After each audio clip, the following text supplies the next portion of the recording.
오늘 우리가 함께 볼 하나님의 말씀은 요한복음 16장 29절에서 33절까지의 말씀입니다. 요한복음 16장 29절에서 33절까지의 말씀입니다. 요한복음 16장 29절에서 33절까지의 말씀입니다. 한 절씩 교독하겠습니다. 제자들이 말하되 지금은 밝히 말씀하시고 아무 비유로도 하지 아니하시니 우리가 지금에야 주께서 모든 것을 아시고 또 사람의 물음을 기다리시지 않는 줄 아나이다. 이로써 하나님께로부터 나오심을 우리가 믿사옵나이다. 예수께서 대답하여 이르시되 이제는 너희가 믿느냐? 보라, 너희가 다 각각 제 곳으로 흩어지고 나를 혼자 둘 때가 오나니 벌써 왔도다. 그러나 내가 혼자 있는 것이 아니라 아버지께서 나와 함께 계시느니라. 이것을 너희에게 이르는 것은 너희로 내 안에서 평안을 누리게 하려 함이라. 세상에서는 너희가 환난을 당하나 담대하라. 내가 세상을 이겼노라. 아멘. 오늘 하나님께서 우리 사랑하는 성도님들과 저희에게 주시는 말씀은 요한복음 16장 29절에서 33절까지의 말씀을 가지고 한번 따라해 봅시다. 연약한 믿음 가운데 승리를 보게 하시는 주님. 네, 연약한 믿음 가운데 승리를 보게 하시는 주님이라는 말씀의 제목으로 선포되어질 때 우리 사랑하는 성도님들이 이 승리를 바라보며 나아갈 수 있는 귀한 믿음의 성도가 되기를 주님의 이름으로 축복합니다. 저를 따라서 한번 고백해 봅시다. 하나님 사랑합니다. 하나님 감사합니다. 네, 이 고백이 우리의 신앙의 고백이 되길 주님의 이름으로 축복합니다. 여러분, 우리가 시험을 앞두고 이런 경험을 한번 해보신 적이 있을 것 같습니다. 뭐냐면 이번 시험은 내가 괜찮게 볼 것 같다. 아니면 내가 이 정도는 충분히 잘 볼 수 있다. 여러분, 운전면허 시험을 보든 아니면 여러 가지 무슨 시험을 보든 우리가 시험을 보기 전에 좀 공부하면 이러한 마음을 가질 때가 있죠. 내가 이러한 생각을 우리가 가지면서 나 공부 좀 했어. 이제는 통과할 수 있겠어. 왜일까요? 문제도 풀어봤고 나름 준비했기 때문에 그렇게 느끼는 마음을 가질 것입니다. 그런데 막상 시험 장소에 가서 시험지를 받아보니까 상황이 달라집니다. 분명히 봤던 내용인데 기억이 나지 않고 평소에 풀었던 내용인데 오히려 마음이 급해서 오답을 기록하고 그리고 시험을 보고 난 뒤에 우리는 깨닫죠. 나는 분명히 준비되었다고 생각했는데 보니까 실제로 나는 준비되지 못했구나 하는 마음을 우리가 가지는 적이 있으실 겁니다. 바로 내가 생각했던 나의 실력과 실제 나의 모습이 다르다는 것을 나타내주는 작은 예화입니다. 우리는 인생을 살아가면서 우리는 호언장담을 할 때가 있습니다. 사람이 호언장담을 하는 이유가 무엇일까요? 대체로 자기 자신을 잘 알지 정확히 파악하지 못했기 때문에 우리는 호언장담을 합니다. 왜 그런가 보니까 그 말을 진짜 내가 이 호언장담할 상황과 그 시험들을 우리가 아직 겪어보지 못했기 때문에 많은 사람들은 자신 있게 호언장담을 합니다. 또한 두 번째는 무엇이냐면 자신을 지나치게 믿기 때문에 우리는 호언장담을 하죠. 그리고 세 번째는 자신의 약함을 감추기 위해서 우리는 더 강하게 그걸 자신 있게 이야기합니다. 이런 호언장담으로 자신의 밑바닥의 인생을 보여준 사람이 성경에 등장합니다. 누구일까요? 바로 베드로입니다. 베드로는 너무 자신 있게 마태복음 26장 33절에서 35절에 보면 대답합니다. 주님이 모두가 주님을 버릴지라도 나는 결코 버리지 않겠습니다. 라고 호언장담을 하죠. 예수님께서 그래서 제 베드로에게 이야기하십니다. 베드로야, 내가 진실로 너희에게 이르노니 오늘 밤 닭이 울기 전에 3번 나를 부인할 거다. 라고 예수님께서 말씀하시죠. 그런데 이 말에 자신의 연약함을 감추기 위해서 베드로는 더 자신 있게 호언장담합니다. 주님, 내가 주와 함께 죽을지언정 내가 주님을 부인하지 않겠습니다. 이렇게 이야기합니다. 여러분, 베드로는 예수님 앞에 아직 이 시험을 경험해 보지 못했습니다. 그래서 그는 자신 있게 이야기합니다. 주님, 나는 주님을 버리지 않습니다. 호언장담을 했습니다. 여러분, 이뿐 아니라 베드로는 나는 주님을 정말 사랑하기 때문에 주님을 배신하지 않습니다라고 자신 있게 너무나도 이야기합니다. 자기 자신이 주님을 향한 사랑을 너무나도 크게 보고 있던 것입니다. 그런데 우리는 너무나도 잘 알죠. 3번 부인한다는 그 말씀처럼 예수님의 그 말씀처럼 베드로는 예수님을 부인하게 됩니다. 호언장담했던 그가 너무나도 비참하게 그 말을 지키지 못하는 모습을 우리 너무나도 성경을 통해서 잘 발견할 수 있습니다. 베드로가 이렇게 이야기할 수 있었던 이유가 무엇일까요? 앞서 말씀드린 것처럼 자신을 제대로 알지 못했습니다. 내가 어떠한 사람인지를 베드로는 잘 알지 못했던 것입니다. 나는 그러한 상황이 되면 잘할 수 있어. 나는 예수님을 잡아가는 상황이 되면 내가 예수님과 함께 죽을 수 있어. 라고 그는 자신을 너무나도 크게 과대평가하면서 자신을 바라보고 있었습니다. 마치 앞에서 예화처럼 우리는 그러한 삶을 살아갑니다. 나는 잘할 수 있어. 내가 했으니까 나는 믿음 생활 했는데 이 정도면 나는 어느 정도 이제 믿음으로 이겨내겠지 라고 우리는 호언장담한다는 것입니다. 혹시 우리 가운데 여러분 방금 말씀드린 것처럼 베드로처럼 우리의 모습 속에 자신 있게 우리가 이야기하는 모습들이 있지는 않습니까?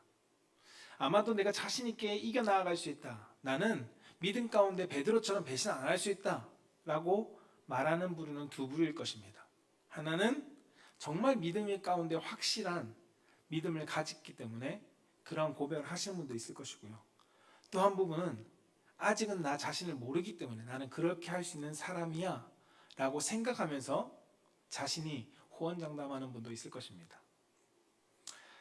여러분 오늘 본문 말씀의 내용은 제자들이 예수님에게 자신에 대해서 잘 알지 못하고 답변하는 모습으로 시작되어지고 있습니다.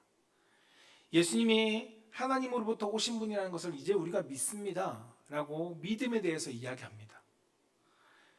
이 제자들의 고백 속에는 예수님께서 지금까지는 비유로 말씀하셔서 우리가 잘 몰랐지만 이 앞전의 말씀 속에서 하나님으로부터 내가 왔다라는 직접적인 말씀을 들으니까 내가 이제 알겠습니다. 내가 이제는 예수님을 믿겠습니다 라고 고백하는 것처럼 들립니다. 그러나 성경의 내용을 보면 예수님께서 하나님의 말씀을 가르칠 때, 천국에 대한 비밀을 가르칠 때 비유를 가지고 말씀하셨지만 비유를 풀어주시면서 제자들에게 말씀해 주신 장면 또한 곳곳에 등장합니다. 씨 뿌리는 비유를 통해서 믿음에 대한 바른 지식이 무엇인지 그것을 가르쳐 주신 적도 있고요. 가라지의 비유를 가지고 예수님께서 다시금 제자들에게 해석해 주시면서 천국의 비밀을 풀어주신 적도 있습니다. 이번만 오늘 본 말씀 바로 앞에만 제자들에게 하늘의 비밀을 직접 말씀하신 것이 아닙니다. 제자들은 마치 예수님께서 이제 하늘의 비밀을 풀어주심으로써 우리가 믿게 된 것처럼 이야기합니다. 이제는 우리가 압니다. 이제는 우리가 믿겠습니다 라고 그들의 고백합니다. 마치 이것은 베드로가 그가 호언장담하는 것과 비슷한 모습을 보입니다. 물론 제자들이 여러분 믿음이 없었던 것이 아닙니다. 믿음이 있는 척을 했던 것도 아닙니다. 제자들은 믿음이 있었습니다. 그러나 그 믿음을 너무 크게 바라보고 있었다는 것입니다. 사랑하는 성도 여러분, 우리는 우리의 믿음을 어떻게 바라보십니까? 여러분들의 믿음을 우리는 어떠한 시각으로 바라보고 있나요? 내가 목사니까 나 이제 이 정도의 믿음이 있을 거야. 나는 이 정도 직분을 가졌고 교회 신앙생활 이 정도 했는데 이 정도는 흔들리지 않을 거야 라는 우리의 믿음을 바라보고 있지는 않습니까? 아니면 어떤 분은 어느 날 큰 은혜를 받고 난 뒤에 오늘 본문의 제자들처럼 베드로가 이야기한 것처럼 내가 주님을 위해서 내 목숨을 모든 것을 바칠 거야 라고 믿음으로 여러분 이야기하고 있지 않습니까? 오늘 본문은 그런 우리에게 믿음의 바른 방향이 무엇인지를 알려주고 있습니다. 우리 그것을 함께 보기를 원하는데 첫 번째는 따라해 봅시다.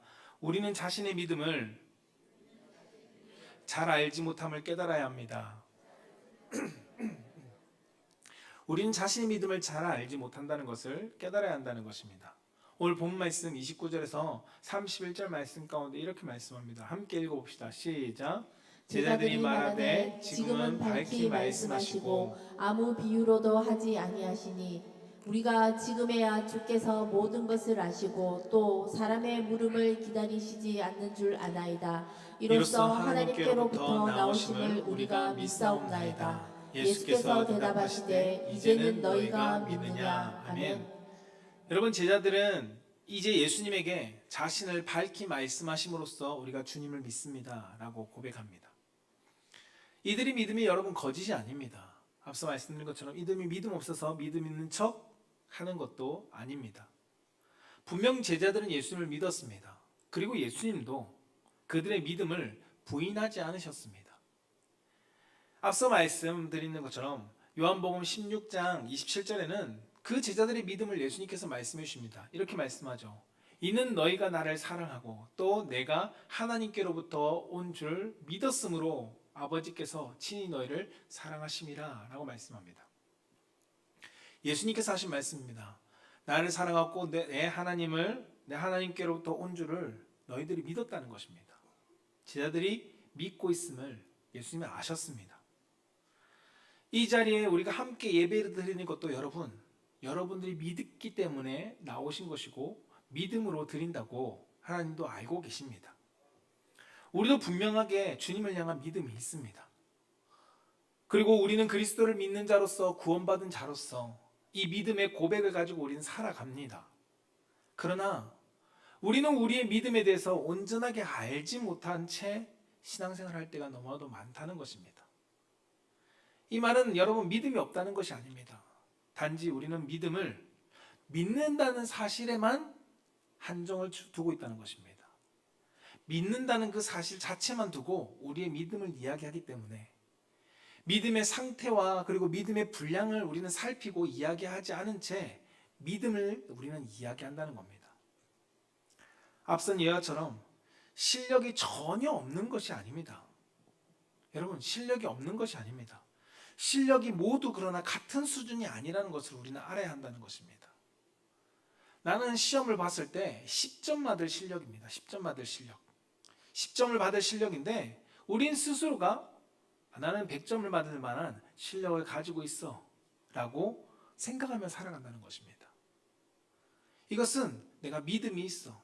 믿음이 있는 것으로 모든 것이 다 완성되는 것처럼 우리는 살아간다는 것이죠.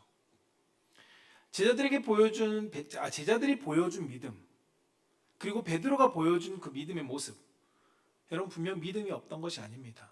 그들은 믿음이 있었습니다. 그러나 성경은 그 믿음이 연약한 믿음이었다라고 말하고 있다는 것입니다. 성경은 우리 가운데 믿음의 분량에 대해서 설명을 해줍니다. 예수님도 큰 믿음에 대해서 말씀하십니다. 마태복음 8장 10절에는 이렇게 말씀하시죠. 함께 읽어볼까요? 시작.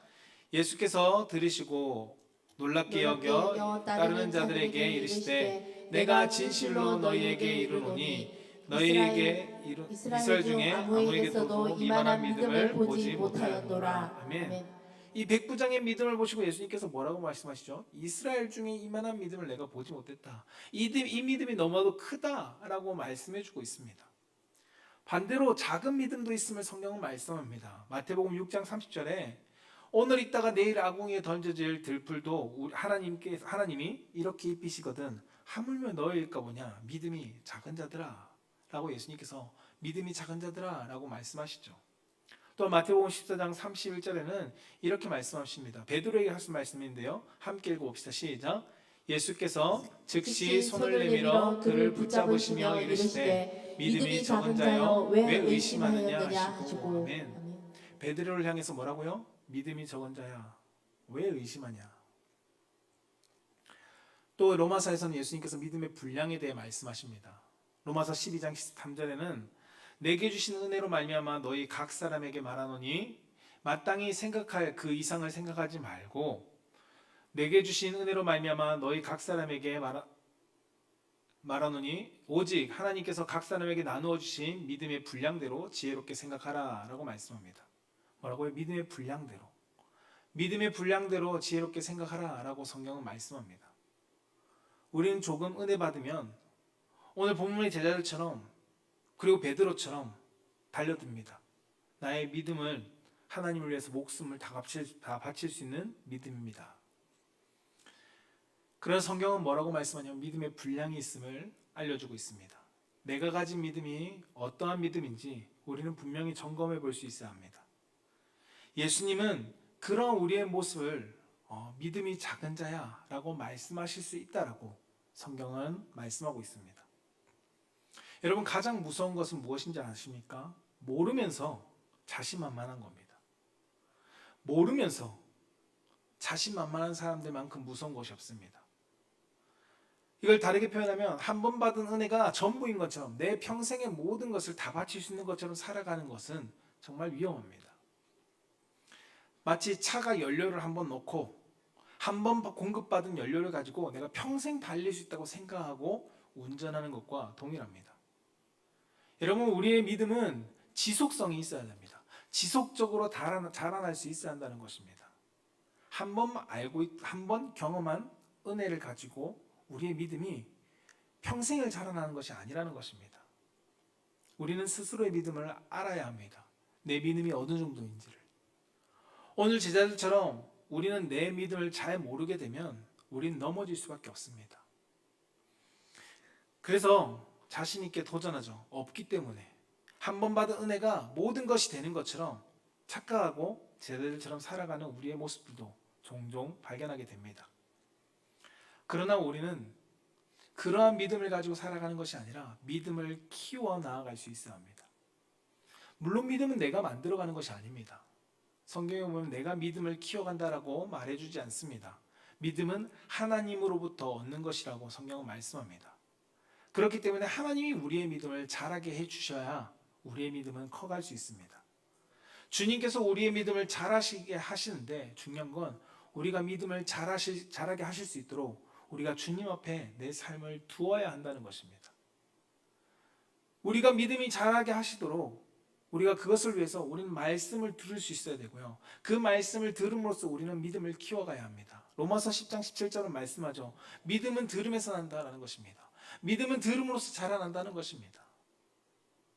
또한 우리가 우리의 삶이 하나님께서 우리의 믿음을 키워갈 수 있도록 우리는 시험의 자리로 우리는 나아갈 수 있어야 합니다. 시험을 통과하며 믿음을 키우시는 주님의 손길이 있기 때문입니다. 야고보서 1장 2절에서 3절은 이렇게 말씀합니다. 형제들아, 너희가 여러 시험을 당하거든 온전히 기쁘게 여기라. 왜요? 너희의 믿음의 시련이 인내를 만들어내기 때문이다. 너희의 믿음을 더욱더 자라나게 하기 때문이다 라고 성경은 말씀합니다. 또한 우리가 우리의 삶이 믿음이 자라나도록 우리는 순종의 자리로 우리를 내몰을 수 있어야 합니다. 야고보서 2장 17절은 행함이 없는 믿음은 죽은 믿음이다 라고 말씀하면서 우리의 행함의 순종에 대한 믿음의 요구를 하고 있습니다. 우리의 삶으로 나타내는 순종을 통해 우리의 믿음을 키워갈 수 있어야 한다는 것입니다. 그러나 무엇보다도 궁극적인 것은 해바라기가 빛을 바라보면서 자라나는 것처럼 우리가 믿음의 주요 온전하게 하시는 이인 예수를 우리는 바라볼 수 있어야 합니다. 히브리서 12장 2절은 이렇게 말씀하죠. 같이 한번 읽어볼까요? 시작. 믿음의 주요 또 온전하게 하시는 이인 예수를 바라보자. 그는 그 앞에 있는 기쁨을 위하여 십자가를 참으사 부끄러움을 개의치 아니하시더니 하나님 보좌 우편에 앉으셨더니라. 아멘. 믿음의 주가 우리의 믿음을 더욱더 온전하게 하십니다. 그래서 우리는 주님을 바라볼 수 있어야 합니다. 사랑하는 성도 여러분, 한 번 받은 은혜로 나의 믿음이 큰 믿음이 되는 것은 아닙니다. 분명 믿음은 자라나야 합니다. 그러나 이 믿음이 하루아침에 자라나지지는 않습니다. 내 믿음을 우리는 스스로 점검해 볼 수 있어야 합니다. 그리고 우리는 그 믿음을 매번 주님 앞에 세우면서 우리의 믿음을 키워갈 수 있어야 합니다. 말씀을 들으면서 작은 하나님의 말씀에 순종해 나아가면서 그리고 우리를 내 삶의 시험의 자리로 내모는 주님 앞에 우리가 그 길을 따라가며 우리 시험 가운데 주님을 붙들면서 그 주님을 바라보면서 주님을 의지하면서 우리의 믿음을 키워가야 한다는 것입니다. 결국 믿음은 내 결심이 아니라 주님을 바라보는 그 가운데 자라나게 되어 있습니다. 사랑하는 성도 여러분, 이 고난주간 우리가 주님을 바라보며 우리의 믿음이 주님을 향하여 조금씩 자라날 수 있는 성도가 되기를 축복합니다. 키가 자라듯 이 고난 동안 주님을 묵상하면서 주님을 바라보면서 우리가 1cm 자란 믿음을 가지는 성도가 되기를 주님의 이름으로 축복합니다. 두 번째는 따라해봅시다. 연약한 사람은 환난 앞에 무너지고 흩어집니다.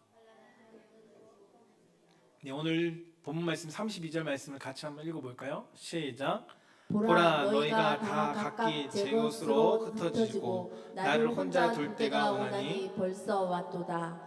그러나 내가 혼자 있는 것이 아니라 아버지께서 나와 함께 계시느니라. 아멘. 뭐라고 말씀하죠? 각각 제 곳으로 흩어진다라고 말씀합니다. 제자들이 뭐라고 했나요? 내가 이제 주님을 믿습니다 라고 말합니다. 이 믿음에 대한 다른 성경에서는 우리가 주님을 배반하지 않습니다라고 그들은 고백합니다. 그러나 예수님께서 말씀하시는 장면은 무엇이죠? 너희들이 다 흩어질 거라는 것입니다. 그리고 누구 혼자만 남냐면 예수님 혼자 남을 것을 말씀하십니다. 그리고 이때는 이미 왔다라고 예수님께서 제자들에게 말씀하시죠. 예수님께서 잡히시는 장면을 보면서 제자들은 어떻게 했나요? 그들은 두려워하면서 흩어집니다. 예수님이 하나님의 아들이라고 그들은 고백했는데, 하나님의 아들로서 우리를 구원하시기 위한 메시아라고 그들을 믿는다고 이야기했는데, 정작 그들은 환난이 그들의 삶 가운데 찾아왔을 때, 어려움이 그들의 삶 가운데 찾아왔을 때 그들의 믿음은 합당한 믿음의 모습을 보이지 못했습니다. 제자들은 자신의 믿음을 바라보지 못함으로써 확신했던 그 말을 지키지 못합니다. 마가복음 14장 31절은 이렇게 말씀하죠. 베드로가 힘있게 말하되 내가 주와 함께 죽을지언정 주를 부인하지 않겠나이다. 여러분, 이것이 베드로의 고백이었을까요? 이 말씀 맨 뒤에 뭐라고 나오죠? 모든 제자도 이와 같이 말하니라 라고 성경은 말씀합니다. 성경은 이것을 증거로 내밉니다. 베드로만의 고백이 아니라 모든 제자도 예수님과 함께 죽겠다라고 고백했다는 것입니다. 그러나 정작 이 말에 이 고백이 무색하게끔 그들의 모습은 어떠했나요? 예수님 혼자만을 버려두고 그들은 다 흩어졌습니다. 그것을 마가복음 14장 50절은 이렇게 표현하죠. 제자들이 다 예수를 버리고 도망갔다라고 표현합니다. 예수를 버리고 모두가 도망갔습니다. 언제요? 환난이 찾아왔을 때, 어려움이 찾아왔을 때, 고난이 찾아왔을 때 그들이 그 자리에서 선포한 믿음과는 다른 반응을 나타내는 것을 성경은 보여줍니다. 그들은 분명히 호언장담했는데 결국은 그 말을 지키지 못했습니다. 여러분, 그들이 믿음이 없어서일까요? 그럼 예수님께서 말씀하신 제자들이 믿었다는 것은 거짓말이 될 것입니다. 믿음이 없어서가 아닙니다. 분명 믿음이 있었습니다. 그러나 그들이 찾아온 환난과 어려움을 감당하기에는 그들의 믿음이 너무나도 연약했기 때문입니다. 여러분, 사람의 몸이 약해지면 쉽게 지치고 무너집니다. 그것처럼 여러분, 내 마음이 약해지면 사람은 크게 상처받습니다. 작은 말인데도, 별 대수롭지 않은 말일 수 있지만 그 작은 말인데도 내 마음이 약해진 상태에서는 그 말에 쉽게 상처받고 쉽게 분을 내고 쉽게 위축되기도 합니다. 이와 마찬가지로 우리의 믿음이 약해진 상태가 된다면 우리에게 찾아오는 환난과 고난과 어려움으로 인해서 우리는 그 두려움 가운데 무너지고 넘어지고 우리는 흩어지는 삶을 가게 된다는 것을 성경은 우리 가운데 말씀하고 있습니다. 그래서 마태복음 13장 20절에서 21절은 이렇게 말씀합니다. 함께 읽어봅시다. 시작. 돌밭에 뿌려졌다는 것은 말씀을 듣고 즉시 기쁨으로 받되 그 속에 뿌리가 없어 잠시 견디다가 말씀으로 말미암아 환난이나 박해가 일어날 때에는 곧 넘어지는 자요. 아멘. 예수님께서 마음에 대한 비유를 말씀하십니다. 믿음에 대한 비유죠. 돌밭에 뿌려졌다는 것은 말씀을 듣고 즉시 기뻤습니다. 그 기쁨으로 반응합니다. 오늘 제자들처럼. 그런데 뿌리가 없어 잠시 견디다가 말씀으로 말미암아 환난이나 박해가 올 때 넘어진다라고 말씀합니다. 여러분, 분명 신앙 가운데 기쁨으로 우리가 믿음을 받습니다. 예수 그리스도를 내가 경험했을 때, 말씀을 통해서 아니면 내 삶을 통해서 하나님이 주신 은혜에 우리가 경험했을 때 너무나도 기쁩니다. 믿음으로써 우리가 그것을 반응합니다. 근데 오히려 이 기쁜 일만 오는 것이 우리의 삶 가운데 모두는 아니라는 것입니다. 우리의 삶에는 어려움도 찾아옵니다. 환난도 찾아옵니다. 그런데 그럴 때가 우리 더 많은데 그 상황 속에 억울한 일을 당하고 어려울 때 우리는 바퀴 가운데 넘어진다라고 예수님께서 말씀합니다. 어떠한 사람이요? 돌밭에 뿌려진 믿음을 가진 자들. 여러분 예로 들어보겠습니다. 교회 안에 우리가 열심히 섬깁니다. 열심히 헌신하죠. 어느 순간 하나님의 말씀이 들어지고 내 믿음이 조금 심겨졌을 때 내가 주를 위해서 봉사하겠다라고 섬기며 교회에서 열심을 냅니다. 그런데 억울한 일이 생기고 내가 섬기다가 억울한 말을 들을 때 우리는 어떻게 하나요? 순간 우리에게 찾아온 시험을 이기는 분도 있겠지만 어떤 분은 나 이제 안 해. 잘해도 욕먹네. 그때 우리는 단지 봉사만을 내려놓는 것이 아닙니다. 우리의 마음이 흩어지고 무너지고 있다는 것을 우리는 알아야 합니다. 여러분 왜 공동체 안에서 상처가 더 아플까요? 왜 신앙의 공동체 안에서가 왜 상처가 더 아플까? 세상에서라면 이렇게 힘들지 않을 텐데 왜 교회라는 공동체 안에서가 더 아플까요? 그것은 믿지 않는 사람들이 아니라 신앙 안에서 함께 성장한다고 생각하는 그 사람들이기 때문이라는 겁니다. 그 사람들의 말이기 때문에 더 상처가 되고 더 내 삶을 무너뜨리고 더 내 마음을 깎아내리게 된다는 것을 우리는 기억해야 합니다. 그래서 우리는 그 상처로 인해서 우리는 떠나려고 하죠. 그런데 중요한 것은 상처받았던 사실도 정말 우리가 위로받아야 되지만 그것보다 중요한 것은 우리가 그 상처로 인해서 주님과 멀어지고 있지 않는지 우리는 스스로가 되돌아봐야 한다는 것입니다. 여러분 연약한 믿음은 외부의 환경이 주는 상처보다 내 내면에서의 나를 무너뜨리고 나를 포기하게 만들고 내가 주님으로부터 흩어지게 만드는 그 상처가 더 크다는 것을 우리는 기억해야 합니다. 사랑하는 성도 여러분, 나에게 찾아오는 환난 그리고 환난 가운데 우리가 무너지지 않기 위해서는 우리의 힘으로 할 수 있는 것이 없습니다. 사람 중에 무너지지 않을 수 있는 사람은 없다는 것입니다. 그래서 우리는 스스로 믿음을 지킬 수 없는 사람이라는 것을 우리는 알아야 합니다. 성경은 우리가 스스로 믿음이 지킬 수 없음을 우리 가운데 알게 합니다. 그렇다면 중요한 것은 내가 얼마나 강한가, 내가 얼마나 믿음이 큰가가 아님을 우리는 깨달아야 합니다. 나에게 중요한 것은 나는 누구 안에 있는가? 나는 주님 안에서 거하고 있는가? 주님 안에서 이 환난과 어려움을 이겨내고 있는가? 내가 주님 안에서 이것을 버티고 있는가? 그것을 우리는 스스로 점검해 볼 수 있어야 합니다. 그렇기 때문에 세 번째 우리가 한번 주제를 읽어봅시다. 주님 안에서 승리를 누립니다. 그렇기 때문에 우리는 연약한 믿음 가운데 주님 안에서 승리를 누림을 우리는 알아야 합니다. 오늘 본문 말씀 요한복음 16장 33절 말씀은 이렇게 말씀합니다. 함께 읽어봅시다. 시작. 이것을 너희에게 이르는 것은 너희로 내 안에서 평안을 누리게 하려 함이라. 세상에서는 너희가 환난을 당하나 담대하라. 내가 세상을 이기었노라. 아멘. 예수님께서 이렇게 말씀하시죠. 뭐라고요? 너희로 내 안에서 평안을 누리게 하려 합니다. 누구 안에서요? 그리스도 안에서. 예수님께서 23절 바로 앞절에 22절에 너희들이 다 흩어질 거라고 말씀하셨습니다. 너희들이 환난이 찾아오면 너희들이 흩어진다는 것은 마음이 무너지고 고통스럽고 괴로운 상황이 올 거다라는 것입니다. 그런데 예수님께서는 이 말씀에 이어서 뒤에 그러한 시험과 환난 뒤에 예수님께서 말씀하시는 것은 무엇이냐면 너희들 가운데 평안이 있을 것이다 라는 것입니다. 어디 안에서요? 그리스도 안에서, 주 안에서. 사랑하는 성도 여러분, 교회 안에서 억울한 일이 있고 공동체 가운데 상처 주는 말이 있고 관계 속에서 불편함이 여러분 없어지는 것이 아닙니다. 우리가 이 환경은 이곳이 너무 힘들어서 떠난다고 해서 떠난 곳에서는 다른 일이 일어날까요? 또 새로운 역사가 일어나긴 하겠죠. 그러나 그 내가 경험했던 그 상처와 아픔들이 사라지는 것일까요? 그곳에도 여전히 사람은 존재하기 때문에 여전히 상처가 있고 아픔이 있을 것입니다. 고난이 있고 어려움이 있을 것입니다.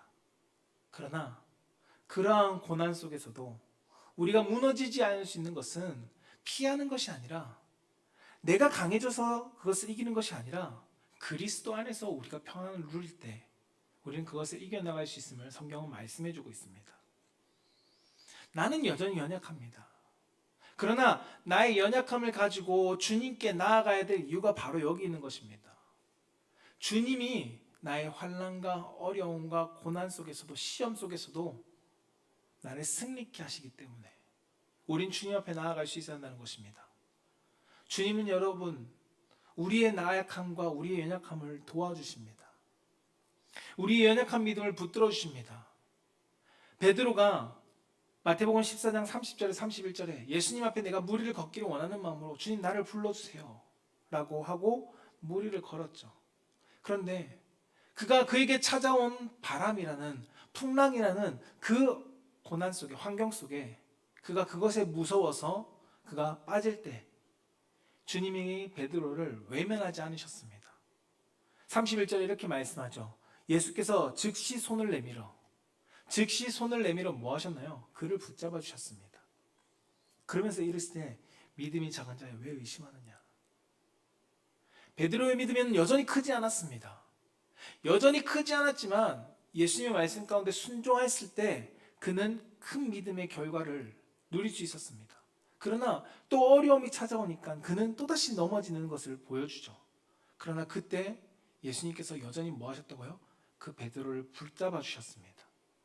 연약한 믿음 가운데 있는 베드로를 붙잡아 주시면서 건져 주셨습니다. 여러분, 우리의 연약한 믿음이 흔들리고 넘어질 때도 주님이 우리를 붙잡아 주심을 여러분 믿으시기 바랍니다. 우리는 그 주님이 붙잡으심이 있기 때문에 우리는 회복할 수 있는 것입니다. 주님이 우리의 연약함을 위해서 중보하시기 때문에 우리는 회복될 수 있는 것입니다. 동일하게 베드로가 시험 가운데 넘어질 것을 아신 예수님께서 누가복음 22장 31절 32절에 이렇게 기도하시죠. 시몬아 보라, 사탄이 너를 밀가부로 타라고 요구하였으나 그러나 내가 너를 위하여 믿음이 떨어지지 않기를 기도하였으니 너는 돌이킨 후에 내 형제를 굳게 하라 라고 말씀합니다. 내가 너의 믿음을 위해서 떨어지지 않도록 내가 중보하였다 라고 말씀합니다. 여러분, 베드로가 넘어질 것을 아신 예수님께서 그를 포기하지 않으셨습니다. 여러분, 베드로가 넘어지기 전에도 연약한 믿음을 예수님께서 붙들어 주셨지만 하물며 더 나아가 베드로가 넘어졌을 때에도 예수님은 그를 붙잡아 주셨습니다. 여러분, 주님은 우리에게 환난이 없을 것이라고 말하지 않습니다. 오늘 본 말씀 33절에 뭐라고요? 33절 말씀 가운데 환난을 당하나 담대하라 라고 말씀합니다. 너희들에게 환난이 없을 것이다 라고 말씀하고 있지 않습니다. 환난을 당한다 라고 말씀합니다. 내가 믿음이 있으면 있을수록 우리 가운데 더 많은 환난이 당할 것입니다. 더 큰 폭풍이 찾아올 거고요. 더 큰 어려움이 찾아올 겁니다.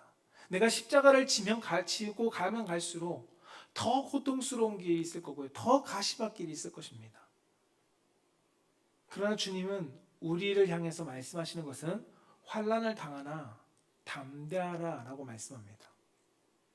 환난 때문에, 고난 때문에, 시험 때문에 연약한 믿음으로 또 넘어지라는 것이 아니라 담대하라고 말씀하고 있습니다.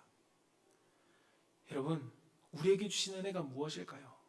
주님은 우리에게 내가 연약한 믿음 가운데 여전히 있지만 담대할 수 있도록 우리를 붙잡아 주십니다. 우리를 넘어주시고 우리 넘어지지 않도록 세워주시고 우리가 담대하게 나아갈 수 있도록 우리를 이끌어 주십니다. 넘어진 우리에게는 예수님께서 찾아오셔서 베드로에게 말씀하신 것처럼 내가 나를 사랑하느냐? 사랑하면 내 양을 먹이라 라고 하면서 베드로를 세워주십니다. 그분이 누구냐? 우리가 믿고 있는 예수님이라는 것입니다. 저는 자녀를 키우면서 주님의 신실하심을 곧장 경험하기도 합니다. 제가 막내딸을 데리고 손잡고 유치원을 등원하다 보면 손을 잡고 등원하다 보면 펄짝펄짝 뛰다가 막내딸이 넘어질 듯 할 때가 있습니다. 그때 넘어지지 않는 이유는 어디 있을까요? 제가 손을 잡고 있기 때문에 넘어지지 않습니다. 땅에 부딪힐 것 같지만 부딪히지 않습니다. 왜요? 제가 손을 잡고 있기 때문에. 그것을 보면서 주님이 나를 붙잡아 주시기 때문에 내가 넘어질 것 같지만 넘어지지 않음을 감사할 수 있음을 묵상하게 됩니다. 여러분, 우리에게 승리가 있는 이유는 무엇일까요? 내가 강해서일까요? 결코 그렇지 않습니다. 주님이 나를 붙들고 계시기 때문에 우리가 승리할 수 있는 것입니다. 주님이 나를 붙들고 계시기 때문에 우리가 좌절하지 않을 수 있는 것이고요. 주님이 나를 붙들고 계시기 때문에 내 삶이 이겨나갈 수 있다는 것입니다. 넘어짐이 없는 것이 아닙니다. 넘어짐이 있습니다. 걸림돌이 있습니다. 그리고 내 삶 가운데 어려움이 있습니다. 그러나 내가 그 어려움에 아예 내가 좌절하고 포기하지 않는 이유는 주님이 나를 붙들고 계시기 때문이라는 겁니다. 사랑하는 성도 여러분, 오늘 본문에서 주님은 제자들에게 연약한 믿음을 아시면서도 그들을 주님께서 붙들어 주십니다. 그리고 주님 안에서 평안을 누리게 해 주십니다. 그리고 승리를 위해 예수님은 십자가를 지셨습니다. 예수님은 오늘도 우리를 도와주십니다. 여러분, 여러분들의 자녀가 내 뜻대로 잘 되지 않죠. 저도 어린 자녀를 키우지만 내 뜻대로 되지 않는 것을 경험합니다. 내 뜻대로 되지 않을 때 얼마나 힘드십니까? 특히나 신앙생활에 있어서 점점점 내 자녀가 신앙과는 멀어질 때 정말 얼마나 가슴이 아프십니까? 아마도 부모의 마음이 무너질 것입니다. 그때 우리는 내가 뭘 하는 걸까? 내가 잘하는 걸까? 내가 뭘 잘못하진 않았을까? 나는 자격이 없는 부모인가? 나는 그러한 자괴감과 두려움 가운데 사로잡히실 때도 있을 것입니다. 그런데 주님은 우리에게 말씀하시죠. 네가 붙드는 것이 아니라 내가 붙들고 있다. 너는 내 안에서 평안을 누려라 라고 말씀해 주신다는 겁니다. 여러분, 사업이 잘 되지 않을 때, 미래가 점점 불확실할 때, 지출은 늘어나고 우리의 가정경제는 점점점 감당하기 어려워질 때 여러분, 어떻게 버텨나가고 계십니까? 고민하고 계십니까? 나는 이대로 괜찮을까? 현실 앞에서 내가 어떻게 해야 되지? 라고 여러분 근심과 걱정으로 여러분 계십니까? 근데 주님은 우리에게 말씀하십니다. 두려워하지 말라고, 평안하라라고 우리 가운데 말씀합니다. 주님, 현실을 보니까 평안할 수 없는데요. 근데 너가 고민한다고 바뀌니? 너의 사업은 내 손에 있어 라고 주님이 말씀하신다는 것입니다. 너의 가정과 너의 삶을 책임지는 것은 나에게 있어 라고 주님이 말씀하신다는 것입니다. 사랑하는 성도 여러분, 내 믿음이 약해져도 주님 안에 소망이 있고 주님 안에 승리가 있음을 믿고 나아가는 것이 우리가 믿음임을 성경은 우리 가운데 말씀합니다. 여러분의 자녀의 문제, 그 문제 속에서도 여러분들의 가정의 문제, 여러분들의 직장과 사업장의 문제, 여러분들의 관계의 문제, 그리고 여러분들의 경제적인 문제, 그 모든 문제의 현실 앞에서 저는 오늘 말씀은 우리가 주님 안에서 참 평안과 승리를 누리라고 말씀하고 있다는 것입니다. 여러분, 이것은 주님이 우리 가운데 선택적 요구가 아닙니다. 예수님께서 오늘 제자들에게 저 자신 있어요. 주님, 우리가 주님을 배반하지 않을 겁니다. 라고 자신 있게 이야기했던 그 제자들을 향해서 너희들이 나를 떠날 거다. 그러나 너희들이 내 안에서 평안을 누리기 위해서 나는 나아간다. 라고 말씀하고 있습니다. 저는 우리 사랑하는 성도님들이 이 십자가의 고난의 길 속에 내 삶이, 내 믿음이 강해서 내 삶을 이겨내는 것이 아니라, 내 삶이 평탄해지는 것이 아니라, 내 삶은 여전히 넘어지고 내 삶은 여전히 쓰라린 아픔을 경험할지라도 내 삶에 승리를 주시기 위해서 주님이 그 길을 가셨고 주님이 우리에게 그 평안 안으로 초대하고 계심을 여러분들 믿고 그 주님 안으로 나아갈 수 있는 성도가 되기를 축복합니다. 말씀을 정리하고자 합니다. 여러분, 우리는 믿음이 있다라고 고백합니다. 저도 그렇고 우리 믿음이 있다라고 말하겠죠. 근데 정작 우리는 나의 믿음을 얼마나 바르게 점검하고 있는가? 잘 알지 못할 때가 많음을 우리는 다시금 깨달아야 합니다. 신앙의 연륜이 믿음의 경력을 말하지 않습니다.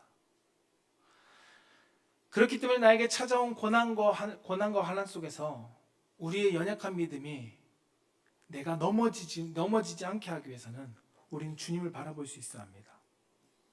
주님을 발견하고 주님께로 나아갈 수 있어야 한다는 것입니다. 주님께서는 우리를 여전히 중보하고 계십니다.